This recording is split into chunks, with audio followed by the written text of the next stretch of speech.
네, 맞습니다. 요즘 같은 시기에는 포트폴리오를 다각화할 필요가 있겠죠. 미국 증시뿐만 아니라 중국 증시에 대한 관심도 키워야 되겠고요. 자, 그렇다면 바로 이어서 더 자세한 이야기 나눠보기 위해서 정나영 우리투자증권 투자컨설팅부 과장 모셨습니다. 안녕하십니까? 안녕하세요.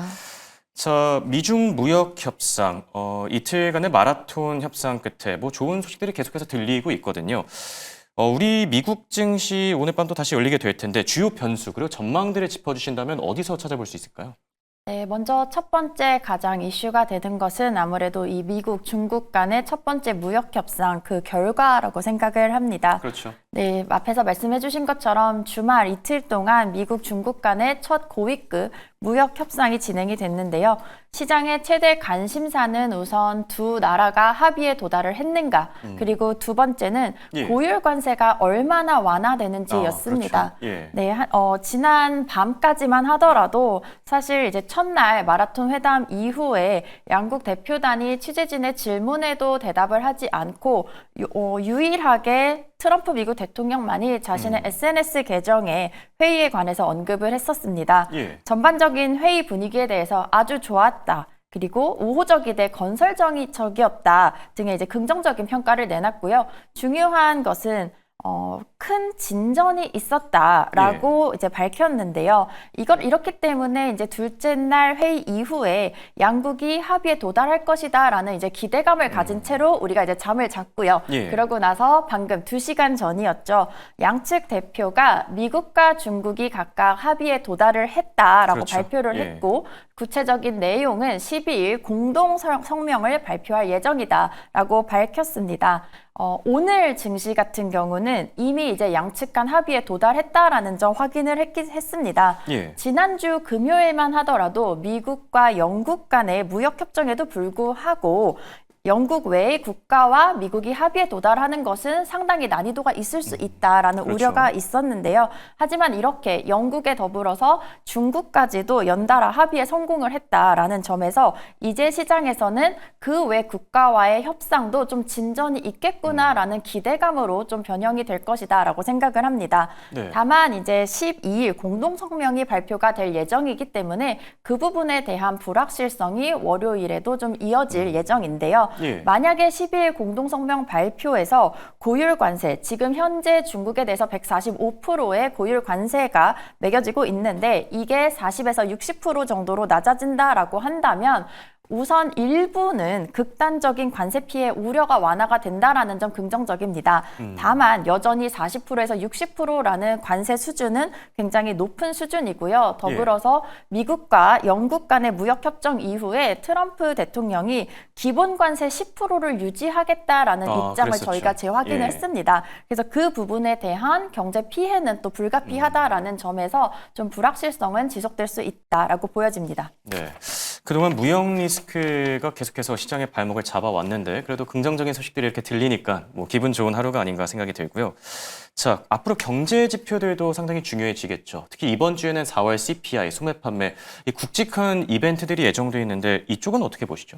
네, 시장이 사실 이 트럼프의 관세로 인해서 걱정하고 있는 부분은 예. 과연 그 경제에 대한 피해가 얼마나 될 것이냐입니다. 그것을 가장 빠르게 또 확인할 수 있는 지표가 이번 주에 좀 발표가 되는데요. 13일 화요일 밤에 미국의 소비자 물가지수 발표가 예정이 되어 있고요. 또 15일 목요일 밤에 미국의 소매 판매가 발표가 될 예정입니다. 사실 이제 시장에서는 4월 초에 트럼프가 선고 관세를 발표한 직후에 기업들이 이미 대규모로 선구매를 했고 선주문을 했기 때문에 트럼프 관세로 인한 경제 피해나 경제 충격은 이것이 이제 지표로 본격적으로 반영이 되는 거는 일러야 6월부터일 것이다라고 사실 예상을 하고는 있습니다. 하지만 만약에 이번 4월 CPI 소비자 물가 지수를 통해서 물가 상승률이 예상보다 높게 나온다라고 한다면 그러면 시장에서는 우리가 예상했던 것보다 트럼프 관세로 인한 물가 피해가 더 빠르고 크다. 그렇죠. 더 크구나라고 좀 예상을 해볼 수가 있겠고요.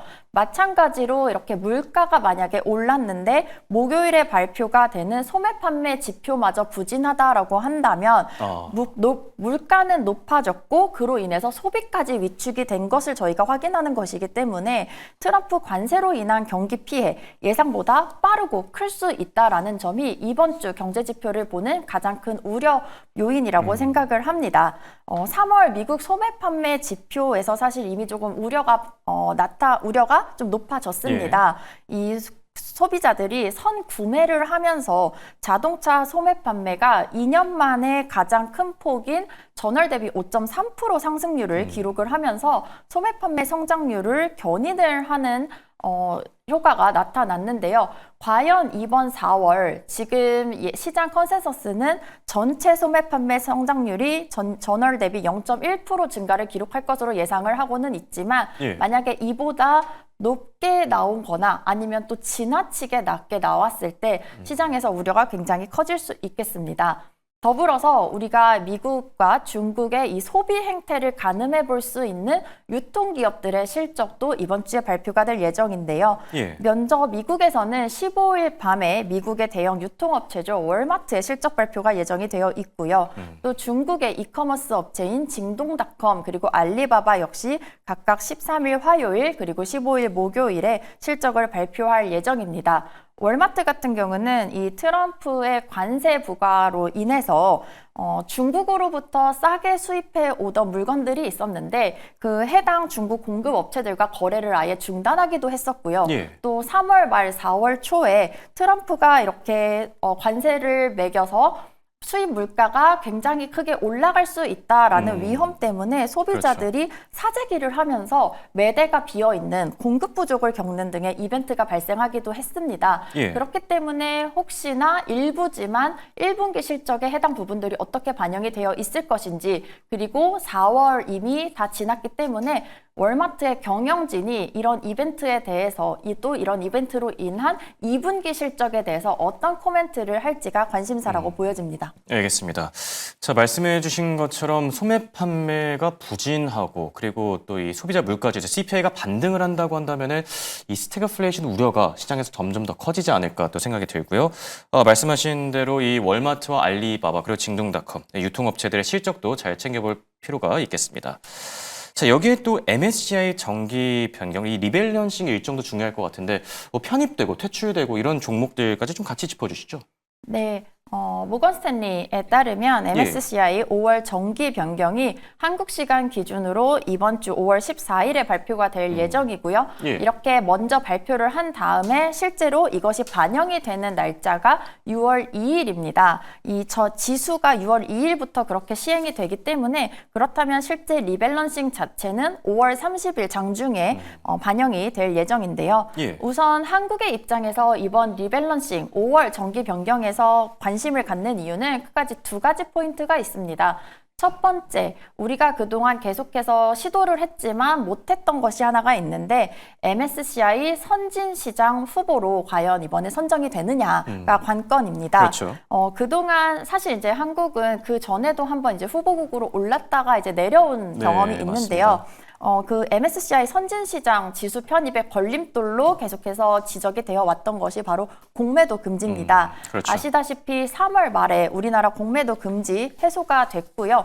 그렇기 때문에 큰 걸림돌이 해소가 됐고 이 외에도 우리나라 금융당국이 이 금융시장의 선진화를 위한 제도 개선들을 몇 가지 해놓은 것이 있습니다. 그렇기 때문에 이것이 이번 MSCI 리밸런싱에 어떻게 반영이 될 것이고 그로 인해서 과연 선진시장 후보로 선정이 될 것인지가 관심사입니다.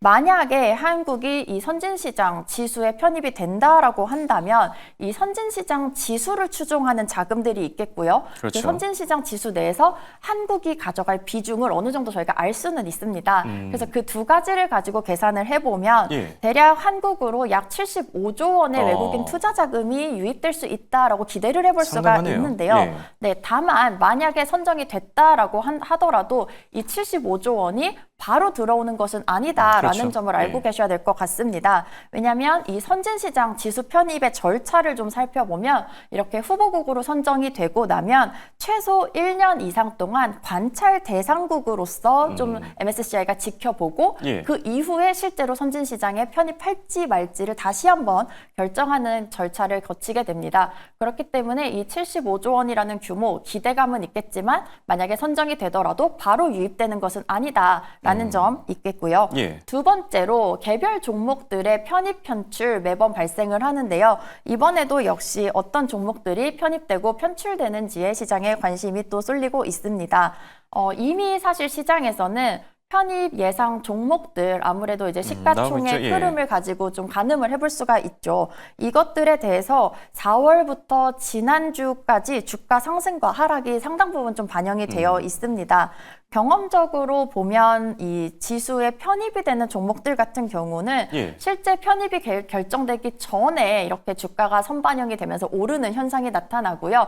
막상 발표가 나고 나서부터 1개월 그리고 2개월 동안은 오히려 주가 수익률이 마이너스를 기록을 합니다. 맞습니다. 오히려 그 이후 이제 3개월이 지나가고 나면서 좀 다시 플러스 수익률로 전환되는 경향이 있는데 예. 아무래도 앞에서 이제 주가가 선반영이 됐기 때문에 실제 편입 발표 직후에는 발표 전 이제 기대가 선반영된 부분에 대해서 차익 실현 매물이 나오는 점이 아무래도 이제 그 이유다라고 판단하고 있습니다. 알겠습니다. 자, 이렇게 오늘 여러 가지 이슈에 대해서 짚어주셨는데요. 그렇다면 이 이슈 중에서 국내 증시가 얻을 수 있는 힌트는 과연 어디에 있겠습니까? 네, 앞에서 말씀드렸던 두 가지 대외적인 이슈들이죠. 미국과 중국 간의 협상, 그리고 트럼프의 관세 충격으로 인한 미국의 어떤 경제 지표들, 이런 부분은 계속해서 불확실성의 요인입니다. 하지만 우리나라에 대해서 대내적으로 조금 불확실성이 굉장히 적은 호재가 하나 있다라는 점이 이번 주 우리나라 증시의 긍정적인 부분인데요. 바로 추경 발표입니다. 예. 지난주에 이미 추경이 이제 발표가 됐죠. 그렇죠. 네. 더불어서 6월 대통령 선거 이후에 출범하는 새로운 정부가 또 경기 부양책을 또 적극적으로 펼칠 것으로 예상이 되기 때문에 예. 이번 주 더불어서 선거 전까지 계속해서 이 경기 부양책에 대한 기대감이 국내 증시를 끌어올리는 이제 요인으로 작용할 것이다라고 보고 있는데요. 지난주에 발표된 추경 예산만 보더라도 총 13조 8천억 원인데 그중에 12조 원을 7월까지 집행을 한다라고 발표를 했습니다. 불과 3개월도 남지 않은 기간 동안에 그렇죠. 12조 원이라는 자금이 이제 풀리는 것이기 때문에 증시에서 비교적 좀 확실한 재료다라고 생각을 맞습니다. 하고요. 그 외에 앞에서 저희가 살펴봤던 미국과 중국 간의 무역 협상, 저희가 앞에서 공동 합의에 도달을 했다라고 말씀을 드렸지만 예. 사실 여전히 계속해서 불확실성은 지속이 될 것이다라고 봅니다. 저희가 과거 트럼프 1기 행정부 때를 조금 살펴보면요. 예. 과거에도 한 2년에 걸쳐서 미국과 중국이 합의에 도달을 했다가도 다시 그거를 그렇죠. 되돌리고 이 무역 갈등이 완화와 고조를 반복했던 경험이 있습니다. 따라서 이번에도 공동 합의가 도출됐다 하더라도 구체적인 내용들에 대해서 어느 수준까지 합의가 될 것이고 네. 또 거기에 도달할 때까지 시간이 얼마나 필요할지 모른다라는 점 때문에 이런 뉴스들이 나올 때마다 조금 변동성은 계속될 것으로 예상을 해볼 수가 있겠습니다. 맞습니다.